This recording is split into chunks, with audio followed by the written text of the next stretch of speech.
para recordarles que el tema de hoy son los conceptos básicos sobre el desarrollo psicosocial y sexual de la población menor de edad y el desarrollo de relaciones afectivas con pares y adultos. Para la sesión de hoy, ¿verdad? Los dos especialistas a cargo son el compañero Jeffrey Araica y la compañera Carolina Quiroz Ferlini.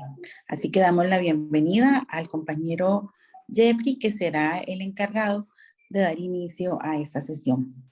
Muchísimas gracias. Muchas gracias, Erika. Erika es nuestra encargada de cátedra, la cátedra de Psicología Educativa. Buenas noches a los y las estudiantes. Buenas noches, Carolina, que se encuentra también en el conversatorio, que es la coautora de este proyecto que hemos venido trabajando desde hace varios tiempos. Comentarles un poco que es un proyecto que empezamos hace como 3 años, teóricamente, y ahora lo estamos concretando en actividades para nuestra comunidad educativa. Muchos nos acompañaron a la primera sesión, son 4 sesiones, entonces estamos en la segunda. Vamos a compartir pantalla. No sé si Carolina quiere presentarse en este momento, o cuando le toque la oportunidad de dar su parte del conversatorio. De una vez, si quieres, Jeffrey. Perfecto. Bueno, buenas noches a todos y todas. Me parece ver una que otra carita conocida en la primera ocasión en la que estuvimos aquí reunidos. Agradecerles profundamente el interés mostrado en la temática y esperamos que sea un par de horas de mucho aprovechamiento teórico para todos y todas. Muchísimas gracias y bueno, le cedo la palabra a mi compañero Jeffrey e iniciamos formalmente con el conversatorio del día de hoy. Buenas noches. Buenas noches, vamos a compartir la presentación que tenemos para hoy.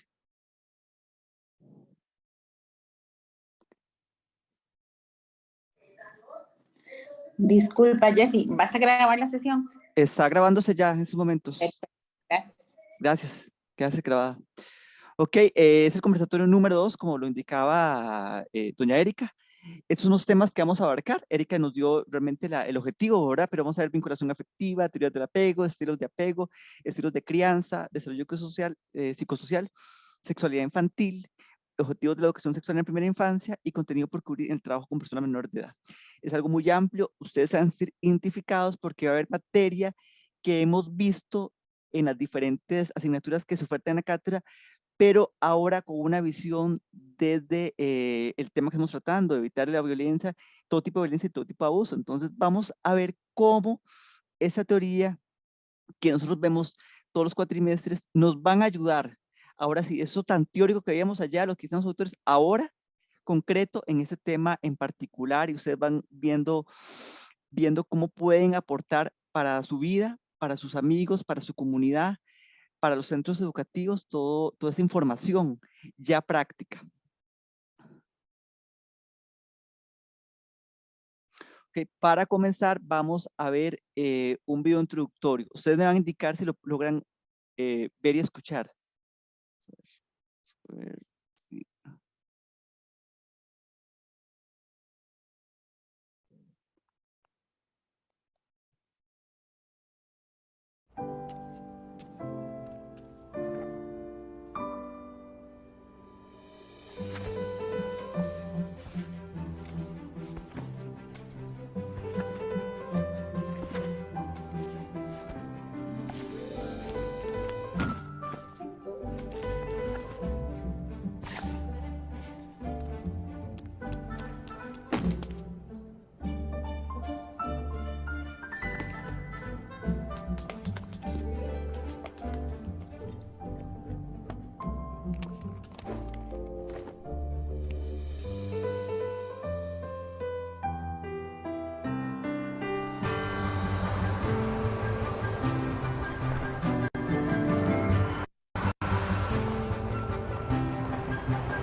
Buenas. Después de ver ese video, ocupamos 4 o 5 participaciones de qué les llamó la atención de 4 personas. Participantes, ¿qué les pareció ese video? ¿Se sintieron identificados? ¿Les gustó? ¿Qué les pareció?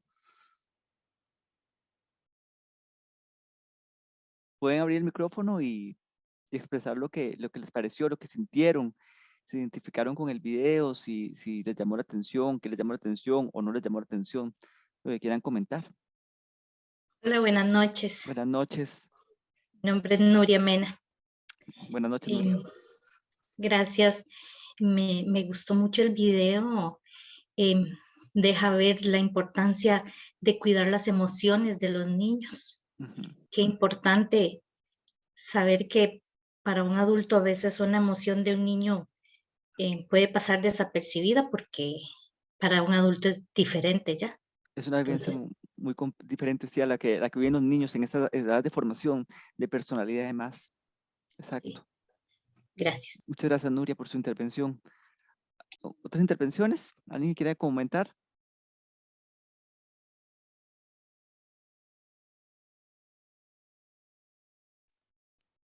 Buenas Buenas noches. noches. ¿Cómo está? Mi nombre es Delany. Delany, mucho gusto. Buenas noches. ¿Bien y usted? Bien, gracias a Dios. Sí, ese video, ya había tenido la oportunidad de verlo, pero igual, bueno, lo he visto varias veces porque es demasiado bonito, Ujú. porque refleja el diario vivir de los adultos, ¿verdad? Que nos preocupamos por los quehaceres y se nos olvida las emociones, igual como dijo la compañera, y las ilusiones con las que los niños necesitan afrontar su crianza o algo así. Sí, su niñez, su formación, sí, claro. Sí, Sí, es parte del sí. trabajo fundamental de los padres, ¿verdad? Bueno, y educadores también, de paso también. Ajá, sí, pero muy bonito, me gustó mucho. Qué dicha, me alegro mucho. Ojalá que disfrute también todo el conversatorio, lo disfrute bastante. Muchas gracias, Bueno, Delany, por su intervención. 2 intervenciones más que quieran aportarnos, decirnos, comentarnos, si identificaron, si lo han vivido, qué le gustaría mejorar. Buenas noches. Buenas noches. Ajá, Considero que sí, ujú, es muy importante cuidar la salud emocional de todas las personas, pero más de los niños, porque ya ujú. ahí, si uno no los cuida, de ahí se desarrollan traumas y cosas para toda la vida. Sí, Los niños son muy delicados, todas las personas, pero un niño es como más sensible. sí, por su formación, por el estado en que están de formación, de adquirir todas las habilidades para la vida. Es la parte de la importancia, ¿verdad? Y Sí, cómo podemos ser tan trascendentales en la vida de ellos también. sí, porque un niño es como una planta, si usted no le da amor, ya ahí se va deprimiendo, caen en bullying, caen en tantas cosas. Exacto, lamentablemente sí, suele pasar. Muchísimas gracias por su intervención, Yajaira. ¿Alguna otra intervención para continuar con el conversatorio? Que quieran hablarnos del video, de la identificación.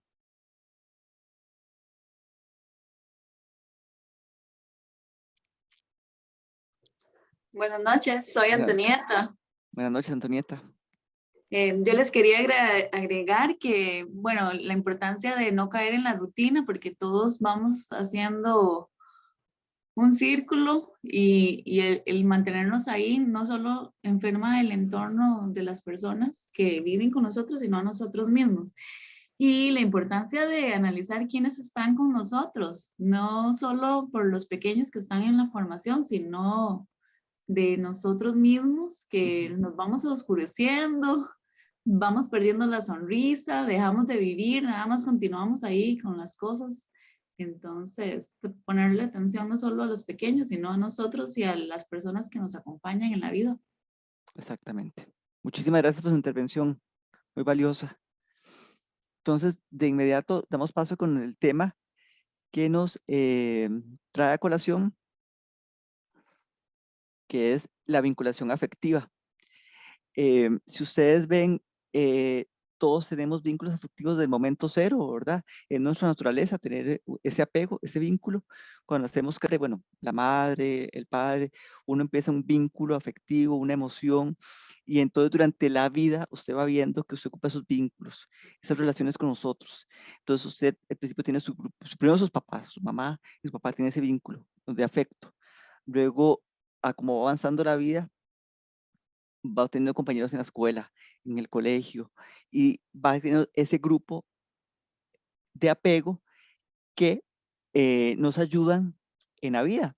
¿Por qué es importante este vínculo ligándolo al conversatorio que nos trae? ¿Por qué? Porque el abuso en sí o la violencia es muy difícil de romper, es muy difícil de hablar. Autores que proponen que el romper el silencio ya va a un 50% de avance del proceso. Entonces, nosotros tenemos que formar vínculos sanos, vínculos fuertes, sólidos desde edades muy tempranas para tener a quién recurrir en esos momentos de angustia, en esos momentos que nos sentimos violentados, el bullying, decía una participante, o el acoso escolar, o la violencia que podemos tener en diferentes contextos, en diferentes áreas de nuestra vida. En el tiempo de pandemia que pudimos tener, vivir con una persona que agredía. Entonces, ese tipo de apegos que tenemos desde pequeños, ¿verdad? Y ustedes ven ese vínculo que forma, nos puede ayudar muchas veces a que sea más fácil o menos complejo el rompimiento del silencio, el que puedan salir a flote. Entonces, importancia de esa vinculación afectiva que tenemos durante los primeros años y que proseguimos durante nuestra vida. No solo los niños, como decía otra participante, sino a lo largo de la vida, familiares, tíos, abuelos, primos, hermanos, amigos, compañeros de trabajo, compañeros de escuela, de colegio, etc. Hablando más a fondo del vínculo afectivo, lo podemos ver sobre todo en los niños, en los bebés, que cuando se aleja la mamá o el papá, sobre todo la mamá en los primeros años que está dándole, que está alzando y todo, empieza a llorar. Pero entonces ocupa esa protección. Y ese vínculo usted lo puede ir viendo también cuando empieza a sonreírle, cuando empieza a sostener el dedo, cuando tiene esas conductas, ¿verdad? Entonces usted ve el vínculo. Pero sobre todo lo puede notar más cuando la madre sale de la cena, o el padre, bueno, vamos, la madre en ese caso, y empieza a angustiarse y a llorar. ¿Por qué? Porque hay dos funciones primordiales de ese vínculo, la seguridad y el refugio. Entonces, imaginémonos a un niño violentado, a un niño que está siendo víctima de abuso, de cualquier tipo de violencia, esa necesidad de seguridad y de refugio. Ahora, ¿a quién recurro yo? ¿A quién le externo lo que me está pasando? Porque puede que me tenga el agresor o la agresora amedrentado, amenazado y todo. ¿A quién recurro para tener ese vínculo, esa seguridad, sentirme a salvo? Porque cuando vamos a la próxima sesión, el perfil de las personas que regularmente violentan y el perfil de niños, usted va a ver qué perfil utiliza esa persona, ¿verdad? Es un perfil bastante particular muchas veces, pero es la importancia de ese vínculo, de tener esa red, tener esa gente de confianza en la que yo puedo depositar, en la que yo me siento seguro, donde yo me siento refugiado. Entonces, esa unión, esos vínculos, hay que irlos reforzando, hay que irlos ampliando con gente que uno se sienta cómodo. En adolescencia ustedes lo ven muy claramente, donde los amigos llegan a ser ese vínculo en primer lugar y los papás pasan a la historia hasta 10 años después o 15 años después que se acuerdan otra vez de ellos.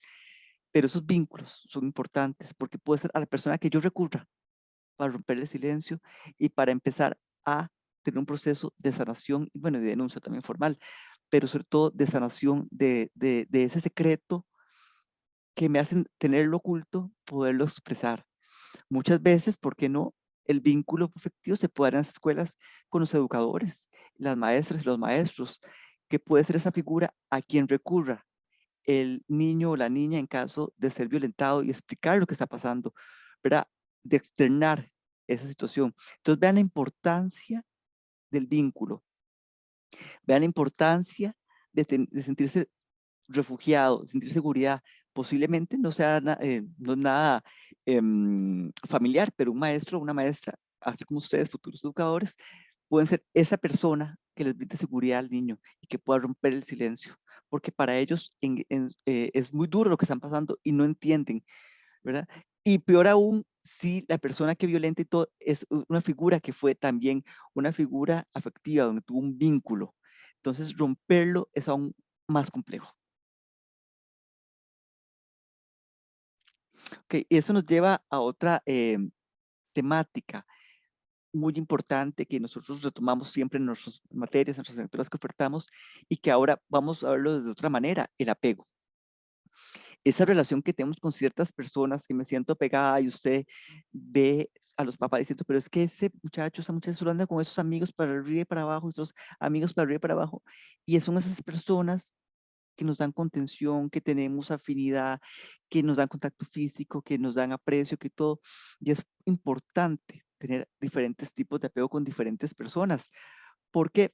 Porque en caso de que una persona no esté ya, tengo otra persona que me ayude en un proceso. Entonces, ¿por qué eso es importante también ese tipo de apegos en esta dinámica de violencia, en esta dinámica de agresión? Es importante porque nosotros con unos amigos empezamos en una relación tan estrecha que no solo tiene una red de apoyo, también nos empiezan a conocer. Y obviamente el comportamiento frente a violencia, frente a abuso, va a cambiar, nuestra conducta va a cambiar. En el próximo conversatorio, como vemos características que pasan en este proceso, vamos a entender qué es cómo lo vive. Pero entonces, como nosotros tenemos un apego, una afinidad, hay una relación con ellos, vamos a notar cambios muy significativos. Entonces, probablemente uno empieza a tener sospechas de lo que está pasando. Esa es la importancia del apego también. Esa es la importancia de tener esos lazos afectivos con otras personas que nos puedan ir viendo o indicando. Y bien, es que algo le pasa a fulanito, menganito o sutanita, no es igual, está más nervioso, más temeroso, le da más ansiedad, llora mucho, algo le está pasando, algo no está bien. No sabemos qué pasa, pero algo no está dentro de la relación. Entonces, el apego en sí nos va a ayudar, esa relación nos va a ayudar a ir detectando. ¿Ok? El apego igual es una conducta observable desde pequeños. Vemos, por ejemplo, cuando la mamá se separa, que empieza con gritos, empieza a llorar y a todo, ¿verdad? Necesita esa proximidad, ese contacto. Entonces, veámoslo desde la escena del abuso, desde la escena de la violencia. Se siente desprotegido, se siente amenazado, no tiene un norte. Entonces, desde la teoría del apego podemos decir que esta persona podría romper el silencio, podría empezar a hablar, podría empezar a indicar que algo no está pasando bien frente a esas personas. Frente a esas personas que les mostraron seguridad, esas personas que les mostraron escucha, que sirven de red de apoyo, que son incondicionales, ¿verdad? Entonces, hay que ir fomentando ese tipo de apegos sanos. Inclusive, como les decía anteriormente, lamentablemente puede ser que unas personas que tengan un vínculo de apego sea la persona que violente. Por eso es importante tener varias personas apegadas y vinculadas afectivamente. Por si este está actuando de una manera indebida, yo poder contarle y recurrir a otros que me indiquen, que me vean, que por ejemplo, si yo estoy mal, le indiquen a mis encargados, a mis padres, a mis tíos, algo está pasando mal en él, algo no está bien. Entonces, por eso la importancia del apego, por eso la importancia de tener un vínculo afectivo, por eso es importancia de tener esa red de apoyo, que se forma, como le vemos en nuestras asignaturas, desde los bebés, con los papás, y luego con la escuela, pero siempre con amigos, con familiares y con todo, que nos apoyen y que sea un poco menos complejo, menos difícil tal vez el romper el silencio, ya que va a haber personas que me estén apoyando en este proceso. El propósito del apego, lo que venimos conversando, ¿verdad? Protección y seguridad emocional. Entonces yo me siento seguro, me siento un refugiado, me da estabilidad. Y en otros escenarios, ¿verdad? Me ayuda a elegir una mejor pareja, me ayuda a tener una relación más estable, pero vinculándolo primordialmente al tema que nos atañe en esos conversatorios, nos permite tener esa red de apoyo, tener ese confidente, esa persona que me dice algo no está pasando bien y esa persona me lo está diciendo, pero yo tengo que romper el silencio y decirle a los papás algo no está pasando, o decirle a una persona mayor algo está pasando con fulanito, porque va a haber cambios conductuales y emocionales como vamos a ver en otros espacios, en los siguientes espacios, perdón. Entonces, es la importancia y es el propósito del apego. Ven cómo desde pequeños, si vamos dando apegos sanos, inclusive si el niño ve que tengo dos personas, papá y mamá, hermanos y todo, que me tratan de una manera, me dan afecto, me dan seguridad, y esa otra persona está actuando de una manera indebida, lo van a diferenciar. Hasta para eso nos ayuda, para que la persona se dé cuenta de que algo no está bien, la persona que está sufriendo, que hay algo que no está correcto en lo que me está pasando a mí. La forma de actuar de tratarme, de verme, de decirme, no es acorde con lo que sucede, lo que yo estoy acostumbrado. Entonces, esa es la importancia y ese es el propósito del apego. La teoría nos dice que hay 3 tipos de apego: el apego seguro, el apego ansioso ambivalente y el apego evitativo. Vamos a ir desglosando cada uno y vamos a ir viendo cómo, dependiendo del apego, nos puede ayudar a tener esa red, ese apoyo, esa afinidad, esa protección que tanto ocupamos las personas y se ocupan más en esta dinámica de violencia, de agresión, ¿verdad? Que se puede presentar en algunos casos. Vamos primero que nada con el apego seguro, ¿verdad? Que lo que esperamos es que la persona tenga esa persona que le dé apoyo emocional, que cuando falte le dé ansiedad esta persona, pero cuando regrese me sienta más estable, que me apoye, que me dé protección, que me acompañe, que me escuche. ¿Verdad? Son apoyos seguros, es un apego seguro realmente. Eso es esa red, esas personas que nos que me van a sentir seguro, me van a sentir parte de, me van a conocer, ¿verdad? Y desde niños se ven los vínculos con los papás y con los compañeros, ¿verdad?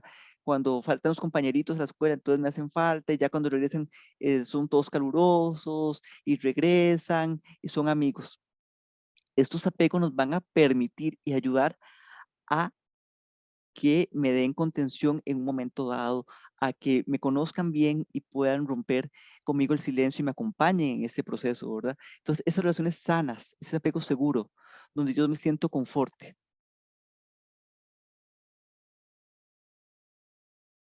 El ambivalente son apegos no seguros, donde generan mucha ansiedad, donde no hay atención, ¿verdad? Entonces, son las personas muy cambiantes, no pueden estar con personas, les hace falta, pero cuando llegan se sienten, patalean y lloran, ¿verdad? Y no se sienten como bien, porque es muy cambiante el apego. Entonces, no son tan sanos, no son tan seguros, no pueden tal vez romper el silencio de una manera más clara que con el apego seguro, ¿verdad? Donde yo me siento conforte. En el apego ambivalente no hay seguridad. Entonces, ¿qué quiero dar con esto? Ver la importancia de formar vínculos fuertes, vínculos sanos, donde yo pueda expresar lo que siento, lo que pienso, lo que me pasa, ¿verdad? Y ser libre en este contexto, logrando con esto que en una eventual escena de violencia y de abuso, yo me sienta conforte, yo pueda decirlo y expresarlo, me sienta contenido. En el ambivalente no, porque hay una amenaza, un rechazo, ¿verdad? Yo no quiero, me siento angustiado, no logro vínculos fuertes ni vínculos sanos. El evitativo. El evitativo, de cierta manera nos podría ayudar, vamos a ver en el próximo espacio, en el próximo conversatorio, donde, veámoslo así, cuando son chiquitos pequeños, muchas veces la mamá dice, es muy huraño, entonces socialmente no está como bien visto, ¿verdad? Sin embargo, ese niño huraño podría tener más herramientas para evitar que venga una persona y lo violente, por lo evitativo que es, por ese apego evitativo, que no quiere nada con nada, ¿verdad?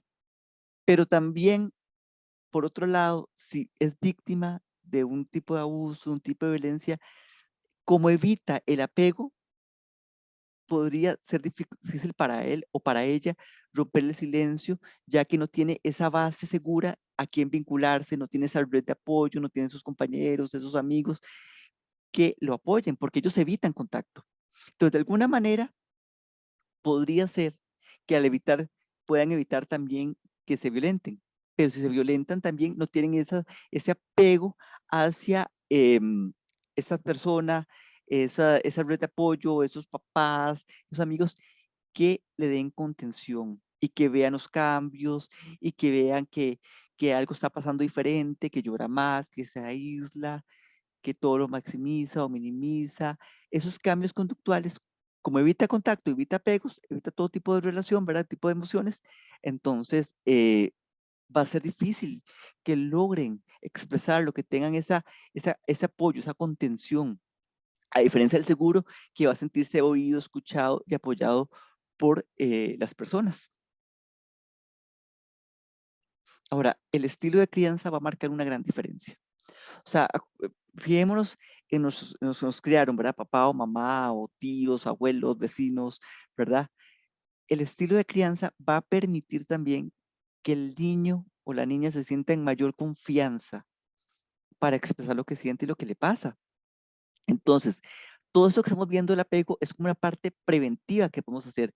Es como cómo podemos hacer para formar un niño con apegos seguros, un niño que se sienta con la libertad de expresar lo que siente, lo que le pasa, y cuando haya lo que él ve y siente que es diferente o que está mal, que lo diga sin temores. Por más amenaza y para no, va a romper el silencio, por más que le digan, va a poder. Entonces, esa parte de formación que hablamos al inicio, esa parte que podemos preventivamente hacerlo.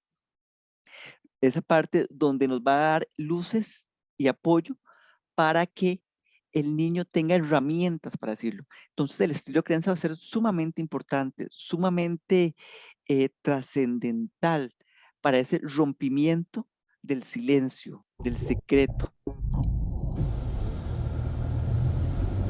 ¿Alguien tiene el micrófono abierto? Ok, ya. Entonces vamos a describirlos cada uno.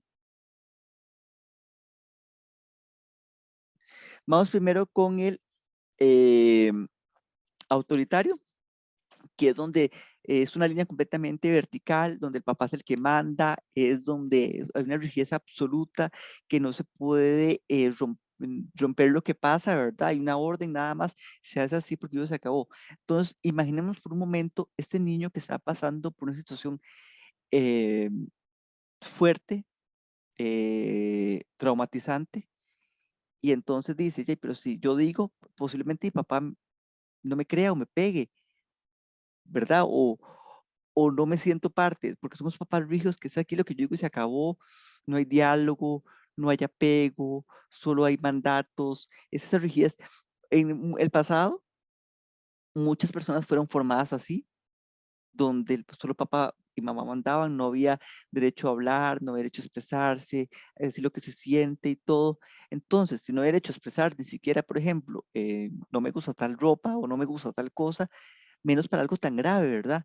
Entonces, el pensamiento de un niño en ese caso es de, me siento solo, o sea, no tengo con quién, no tengo ese apoyo, no tengo a quién recurrir en este caso, porque los papás es los que decían, aquí mando yo y se acabó, y punto y final, porque lo digo yo, ¿verdad? Y son como militares en ese sentido.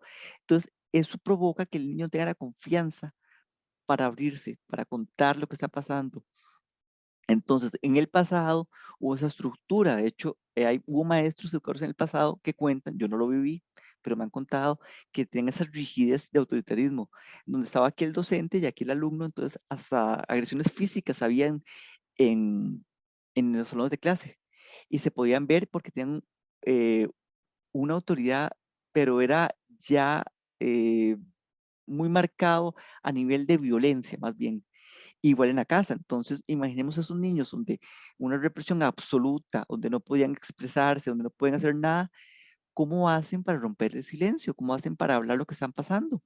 Entonces, podrían ser, pudo haber pasado que sean fueran víctimas de violencia o abuso y no pudieran hablarlo. Además, si fueron víctimas de violencia fuera de la casa y ven que en la casa hay violencia porque no me dejan expresarme y me violentan, lo ven como una conducta cotidiana, por no decir normalizada, una conducta que se debe hacer, que solo se debe obedecer. Entonces puede que no noten esa diferencia de que no, es lo que está mal, yo puedo expresarme, hay cosas que no, porque el niño siente, inclusive cuando usted, el niño siente que usted le da un afecto, ahora que hablamos del apego y el vínculo, que usted le da afecto y le da aprecio desde una visión, pero cuando usted le hace otro tipo de afecto, también lo va a sentir, porque va a poder notar la diferencia. Entonces, estilo de crianza autoritario va a ser como militar, para que nos quede claro, donde no hay reglas, donde no hay derecho a nada, entonces el niño se va a sentir aislado, no tengo quien me escuche, me siento eh, sin esa red, sin ese apoyo. Entonces, en el pasado, como digo, muchas veces fue autoritario. ¿Qué pasó después? La gente dijo, no podemos ser autoritarios. Entonces bajaron al otro extremo, pasaron de la rigidez a lo que llamamos en psicología permisivos, que son, bueno, no podemos ser tan rígidos con el niño, con la niña, con los menores de edad, entonces que hagan lo que quieran, que se expresen, que griten y todo, pero no hay control. Entonces el papá se fue al extremo, que también es negligencia. También es negligencia, porque el niño hace lo que quiere, si quiere juguete le dan juguetes, si quieren otra cosa, no hay límite. Entonces, quiero que les quede claro en ese conversatorio cómo los dos extremos no nos van a ayudar nunca, porque en el permisivo, si yo hago lo que quiero y todo, el papá podrá pensar en su mente, es un berrinche ese chiquillo, entonces le compro un celular, una tablet y ya se va a calmar.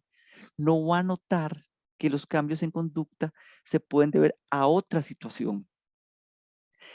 Tan negligente es el padre agresivo, el padre vertical que no escucha, como el permisivo que hace lo que quiera, porque en el fondo el niño ocupa un límite, el niño ocupa que lo escuchen. El niño en sí, para que nos quede claro a todos, cuando le dice a un maestro, le dice a un padre, le dice a la mamá, me está pasando eso, va a ocupar un adulto, va a ocupar una persona que le dé ese apoyo y contención, va a buscar esa figura de protección, como hablamos al inicio. En el permisivo no va a haber esa figura, porque el permisivo, el papá es casi como igual, el papá no hay una figura ahí, nada más le dan que haga lo que quiere, que más bien apoyan y fomentan conductas que no son esperadas. Por ejemplo, que el niño le falta respeto a alguien, entonces van y justifican a ese niño porque el niño es libre, puede hacer lo que quiera. No, también es negligencia. Entonces, el permisivo no nos va a ayudar en lo absoluto para que el niño se sienta apoyado, porque no va a haber una figura de contención. ¿Qué es el ideal? El ideal es lo que nos dice la teoría de los autoritativos, que es un padre que pone un límites, pero escucha, que es amoroso, que el niño se siente acompañado por un adulto, porque el papá nunca son igual. El papá es una figura de autoridad, pero que puede escuchar. Y es un padre que va a entender y va a ver cosas que algo le están pasando. Los que tienen sobrinos, niños a cargo, los mismos maestros ven conductas que cambian. Entonces, el niño va a sentirse protegido y como refugiado en esta persona para decirle, mira, me está pasando tal cosa, fulanito tal o fulanita de tal me hace sentir mal, me siento incómodo cuando estoy con esta persona, no me da confianza, me siento incómodo o incómoda. Entonces, esta figura que sí es de autoridad, pero que escucha y quiere, va a ver esas conductas y va a ser ese apoyo y esa contención que ocupa el menor en estos momentos tan frágiles, ¿verdad? Que va pasando. Y va a ser más fácil para el adulto contener. Insisto, el niño va a buscar siempre, no igual para romper el silencio o no igual para que lo comprenda, es una figura de autoridad que lo apoye. Muchas veces los mismos amigos podrán notar conductas y todo, pero, pero siempre recurrir a ese adulto que ojalá haya fomentado un apego, le ha dado lineamientos, le ha indicado que hay cosas que se pueden hacer y cosas que no se pueden hacer. Como veremos en el conversatorio número 3, llamar todo por su nombre y si se siente incómodo, usted no tiene que dejarse tocar, pero ni las narices, ni un pelo, nada, absolutamente nada. Entonces, este padre autoritativo que ya lo formó, que le dio esas herramientas, va a lograr que el niño lo diga. No creo, no va a ser fácil, pero por lo menos va a tener ese apoyo incondicional. Con eso tenemos la primera parte del conversatorio número 2 y le doy el pase a mi compañera Carolina para que continúe con la segunda parte del conversatorio. Muchas gracias, Jeffrey. Mucho gusto. Ok, bueno, todo esto que nos comenta Jeffrey es muy importante, pero también es importante lograr ligarlo a lo que necesitamos conversar de ahora en adelante. Vamos a hablar un poco sobre lo que son los estadios psicosociales propuestos por Erik Erikson, pero necesitamos, antes de entrar en materia, comprender que estos estadios se asocian directamente con los estilos de crianza y también con los estilos de apego. ¿Por qué se asocian? Bueno, porque los estilos de crianza autoritario y permisivo de alguna forma también son los que van a guiar el estilo de apego con el que el niño o la niña y eventualmente adolescente y todos nosotros como adultos vamos a aprender a vincularnos con quienes están a nuestro alrededor. Es así como un estilo de apego ansioso, ambivalente o evitativo, lo que nos está mostrando también es que en la familia se dan roles educativos y de convivencia disfuncionales. Esos roles que son disfuncionales, que en realidad terminan convirtiéndose en dinámicas, van a ir guiando al niño o la niña hacia patrones de comportamiento que nosotros, los psicólogos y ustedes como docentes, necesitan aprender a identificar. ¿Por qué? Porque en la forma en la que el niño o la niña se vincule con sus amigos, con sus padres, con sus docentes y en general con cualquier figura de autoridad, puede convertirse tanto en un factor protector como en un factor de riesgo. Erik Erikson nos habla de varios estadios, son 8, pero aquí vamos a abordar 4, que son los primeros. El primero es confianza versus desconfianza. Jeffrey, ¿me ayudas?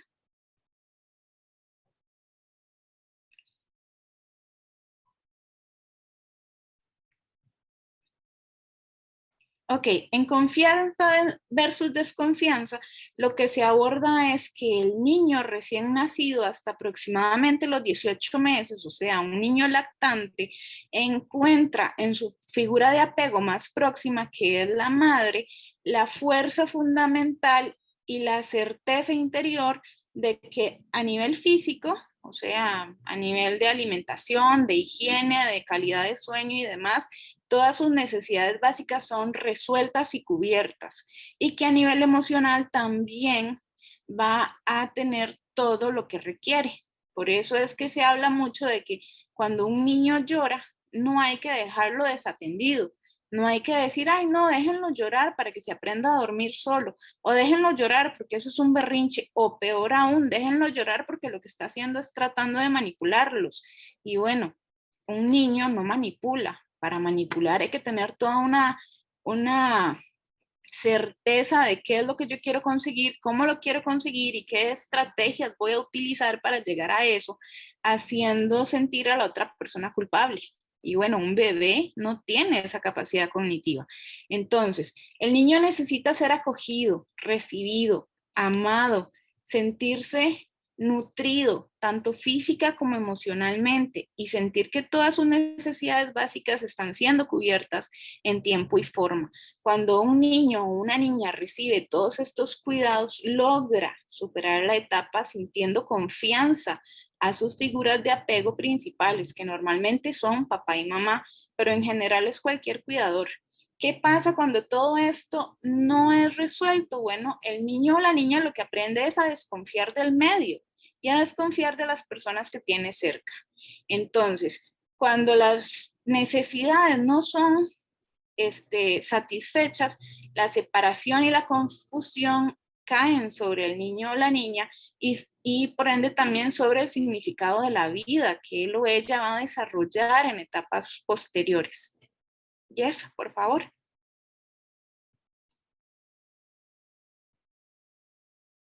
Ok, la siguiente etapa es autonomía versus vergüenza y duda. Esta normalmente termina como a los 3 años. En esta lo que se pretende es que el niño y la niña se dé cuenta de todas sus capacidades, del poder que tienen para actuar por sí mismos. Por supuesto, ¿verdad? En esta etapa, la vergüenza y la duda son parte fundamental del proceso de crecimiento de él o ella, pero el resultado o el que él o ella puedan superar esta etapa de forma correcta va a mediarse mucho por la actitud que tengan los adultos a su alrededor.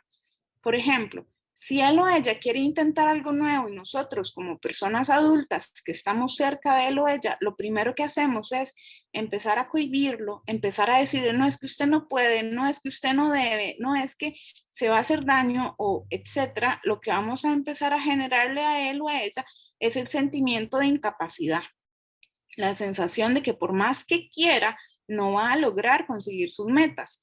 Entonces, en esta etapa, el niño o la niña puede crearse una sensación de capacidad más allá de sus habilidades, y en eso sí tenemos que tener cuidado, pero también es necesario establecer un límite. ¿Hasta dónde puedo permitirle hacer las cosas por él o ella misma para que vaya descubriendo que efectivamente es una persona individual, es un ser individual con capacidades muy suyas, ¿verdad? Y que tiene derecho a probar, pero hasta qué punto también le voy a restringir porque, bueno, no lo voy a dejar subirse a una escalera de 10 metros, ¿verdad? Para que se demuestre que es capaz y que es autónomo. Jamás vamos a hacer eso. Pero si quiere subir una escalera, si quiere subir las gradas él solo, y está tratando de subir y nosotros no lo dejamos, le vamos a imprimir la sensación de no poder hacer las cosas. En su lugar podemos acompañarlo o acompañarla, irle demostrando que tiene autonomía y por ende capacidad para defenderse del medio y para tomar decisiones por sí mismo. ¿En qué nos puede ayudar que una persona en esta etapa realmente logre ir alcanzando su autonomía? Bueno, que frente a una situación de abuso o violencia sea capaz también de identificar que él o ella tienen la capacidad para hablar de lo que les está sucediendo y que tienen también la capacidad para intentar, porque no siempre lo logran, pero sí para intentar comunicarse con el agresor o la agresora y decirle no estoy de acuerdo, o esto no me gusta, o esto me incomoda. Entonces, el hecho de que sientan esa autonomía les permite tomar ciertas decisiones que no siempre van a llegar a buen puerto, como dicen, pero por lo menos les va a permitir sentir que son capaces de intentar defenderse. Listo, Jeff, por favor, la siguiente. Después tenemos la siguiente etapa, que es iniciativa versus culpa y miedo. En este periodo, el niño o la niña tiene nuevas habilidades y quiere probar sus propias ideas, desarrollar sus fantasías, su imaginación. En este periodo también pueden aprender a planear, a jugar haciendo realidad sus intereses y a intentar aplicar sus ideas. Sin embargo, pueden empezar también a desarrollarse la conciencia y pueden también sentirse culpables. Entonces, en este momento igualmente, si nosotros no les permitimos tener iniciativa, si no les permitimos tomar sus propias decisiones, llevar a cabo sus juicios de valor y cometer sus propios errores, vamos a empezar a hacerlos sentirse culpables y a tener miedo de tomar acciones, porque inmediatamente lo que van a sentir o lo que van a pensar es, bueno, es que ya esto me lo prohibieron, ya me dijeron que yo no podía con esto. Entonces, nuevamente volvemos a poner a la persona menor de edad en una posición y en un rol de riesgo frente a diferentes situaciones que pueden presentarse en su vida. Jeff, por favor. Finalmente tenemos lo que es la industria versus inferioridad.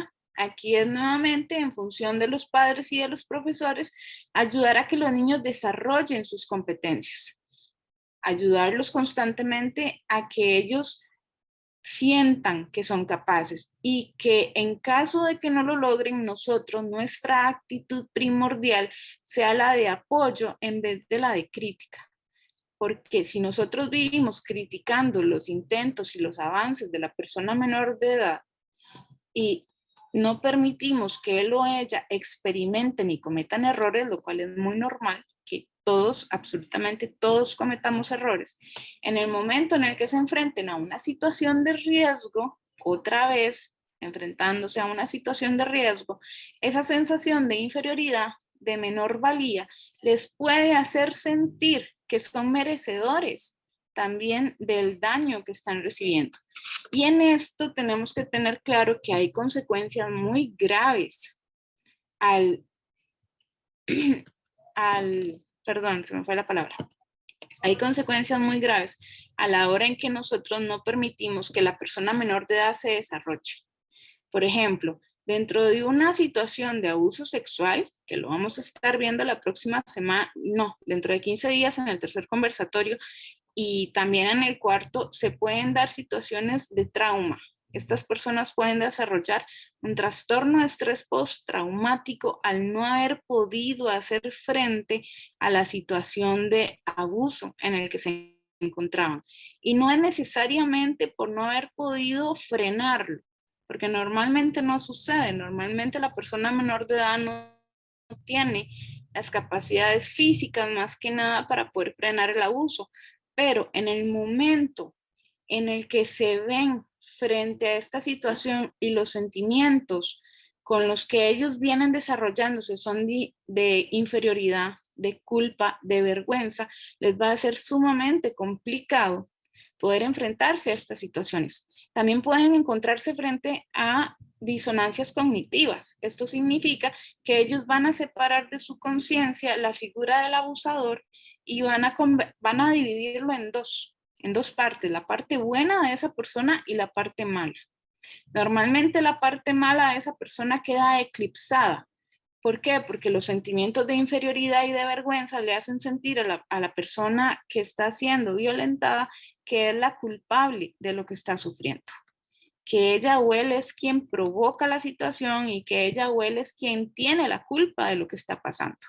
Ahora, si nosotros tratamos de juntar todo esto, entonces podemos pensar que una persona que fue criada dentro de un estilo de aprendizaje autoritario o que fue criada dentro de un estilo de aprendizaje permisivo, que además tiene un estilo de apego ambivalente o ansioso y que durante su desarrollo no logró ir superando cada una de las etapas propuestas por Erikson, es una bomba de tiempo en función de que si llega a ser víctima y a sobrevivir a un abuso sexual, puede desarrollar una serie de consecuencias muy graves que le van a ser muy difícil superar, porque toda su crianza y todas las estrategias psicológicas de las que tomó mano para poder superarlo, lo que le dicen a él o a ella es que no fue capaz de defenderse, que igualmente él o ella tenía la culpa de lo que le estaba sucediendo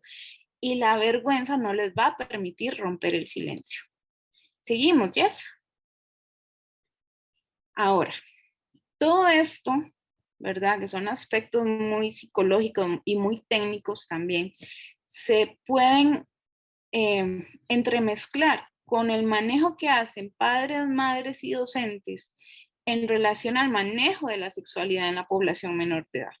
En el momento en el que como adultos manejamos el tema de la sexualidad como un tabú, como algo que no debe ser abordado, como algo que simple y sencillamente se toca en el momento en el que el niño o la niña ya están desarrollando, porque hay muchas familias y docentes que consideran que si lo hablan es como empujar a la población menor de edad a tener relaciones sexuales a temprana edad. Lo que estamos haciendo es cerrándole la oportunidad a los niños y niñas de identificar situaciones de riesgo. Lo que no entendemos muchas veces como adultos es que la vida sexual del ser humano comienza en el mismo momento en el que fuimos concebidos, porque desde el momento en el que estamos en el vientre de nuestra madre y se empieza a poner en marcha todo el mecanismo genético, empezamos a desviarnos hacia ser biológicamente un hombre o una mujer. Nuestro cuerpo empieza a desarrollarse para tener vagina o para tener pene, desde el momento exacto en el que estamos en el vientre de nuestra madre. Entonces, empieza en ese momento y termina con nuestra muerte. Jeff, ¿me ayudas? ¿Qué es lo que necesitamos comprender en lo que es relacionado con sexualidad infantil? Bueno, que pueden generarse juegos que son el resultado de la exploración y de la interacción sin que haya una connotación sexual de por medio. La connotación sexual se la ponemos los adultos. Por eso es que muchas veces hay niños que entre 3 y 5 años descubren por accidente que al masturbarse sienten placer, pero se están conociendo su cuerpo y entonces empiezan a tocarse. Los adultos se escandalizan, piensan que eso es indebido. Ahora, no todos los adultos, pero muchos se escandalizan, piensan que eso es indebido y entonces la reacción primordial es regañar al niño, decirle que eso no se hace, decirle que esas partes son privadas y que no se tocan, y poner todo un velo de misterio alrededor del tema y culpabilizar y avergonzar al niño por algo en lo que él simple y sencillamente lo está haciendo porque descubrió que siente placer con eso. Lo que no entendemos muchas veces es que el cuerpo, desde que estamos muy pequeños, tiene terminaciones nerviosas activas que con solo rozarlas van a sentir placer. Entonces, ¿dónde es que tenemos que tener cuidado? Cuando, por ejemplo, ese descubrimiento se vuelve obsesivo.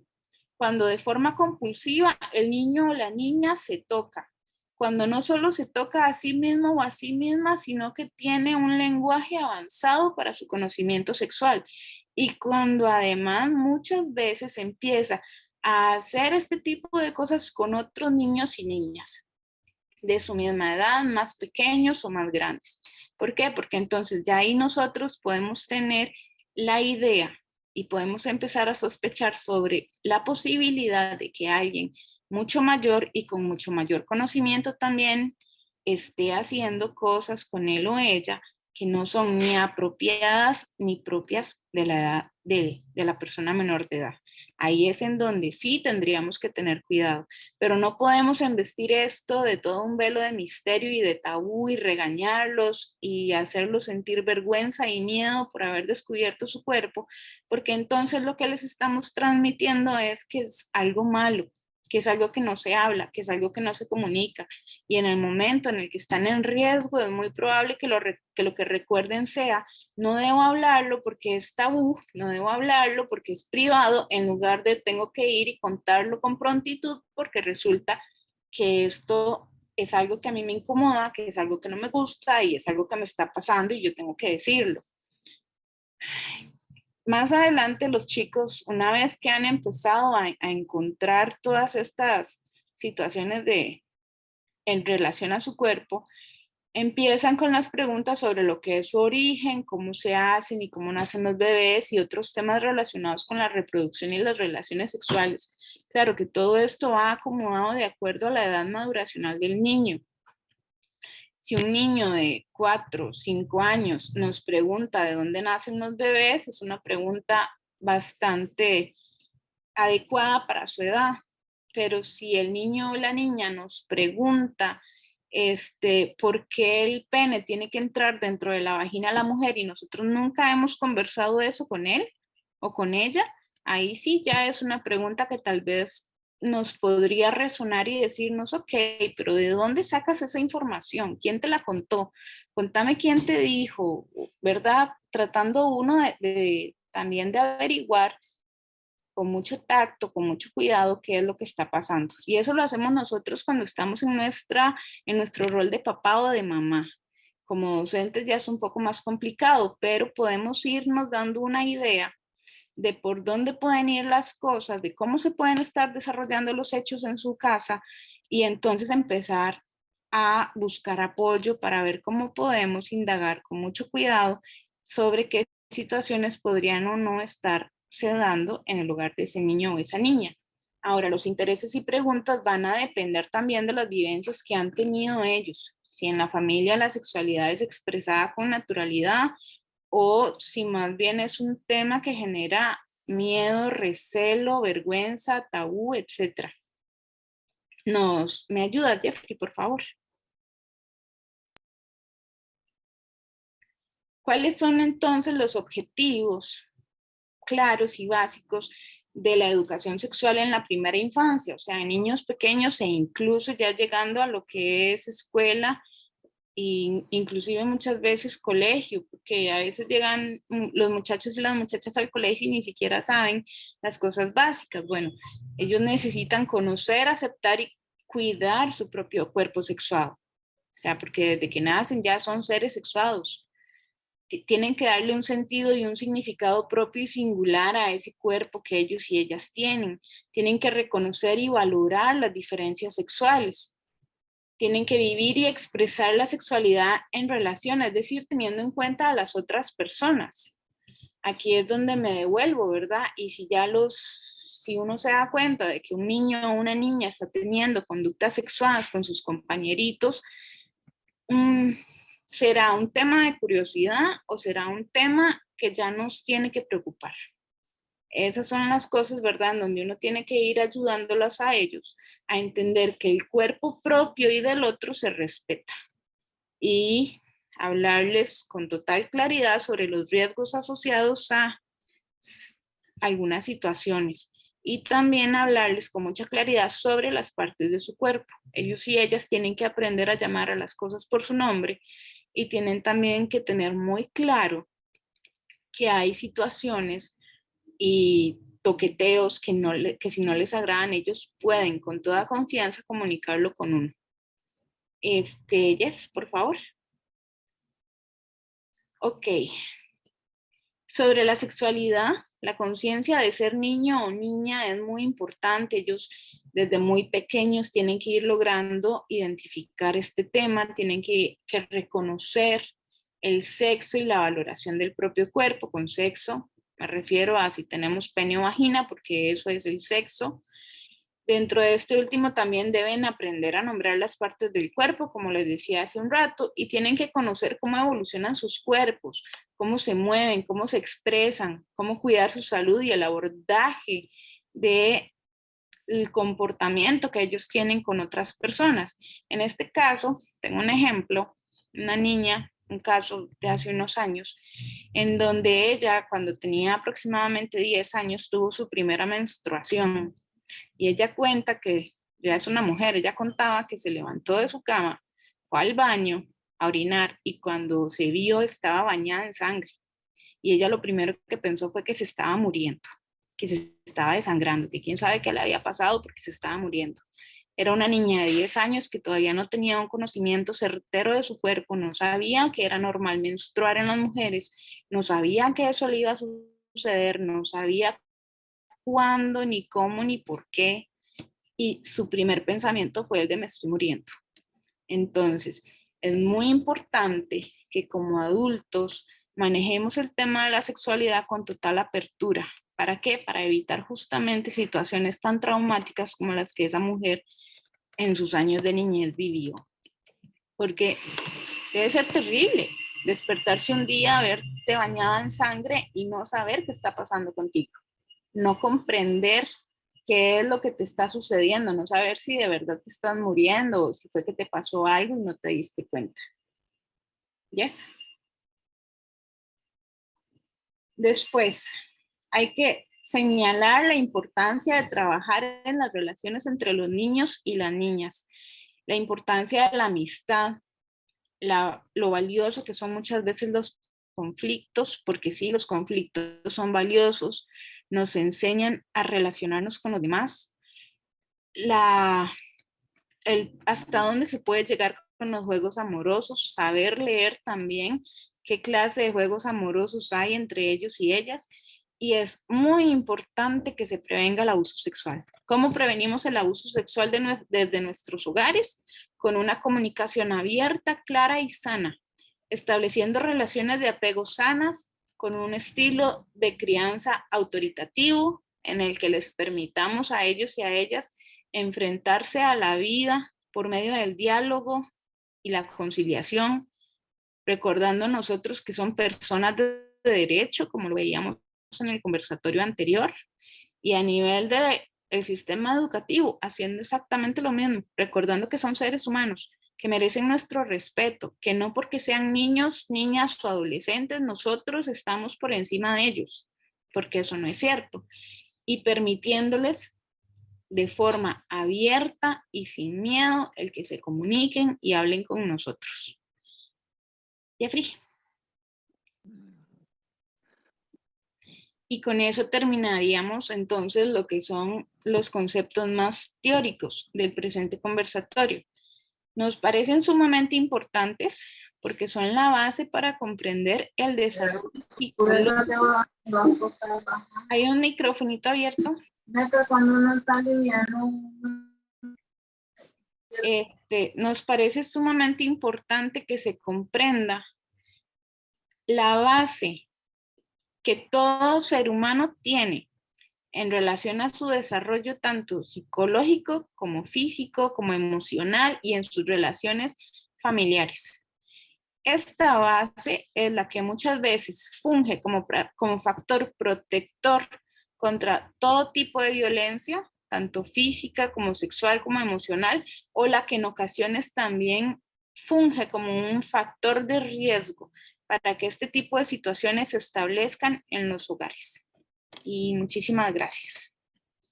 Muchas gracias, Caro, por el aporte, por toda la información que nos dio y apoyando un poco lo que dice, reforzando lo que dice Carolina, ¿verdad?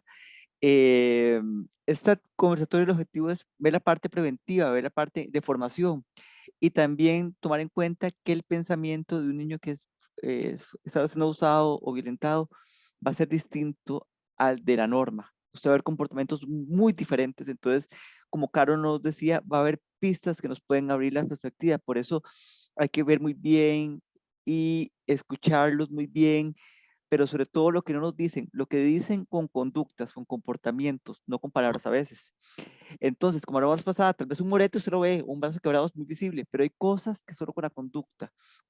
Y muchas veces los papás están fuera de la casa o el cuidador está fuera de la casa muchas horas y es el docente, el maestro, el que puede notar ciertos cambios, porque el maestro, aunque tenga 35, 40 alumnos, nota cuando hay un comportamiento muy distinto en la persona. Entonces, eso lo queremos que quede en este conversatorio, ver esas diferencias, esos cambios abruptos, esas tristezas, esos comportamientos no adecuados o no correctos o que salen de la norma un poco. Es para que puedan detectar y empezar a abrir el protocolo que el Ministerio de Educación Pública nos pide que apliquemos de manera inmediata y que nos guía paso a paso lo que hay que hacer en caso siquiera de sospecha.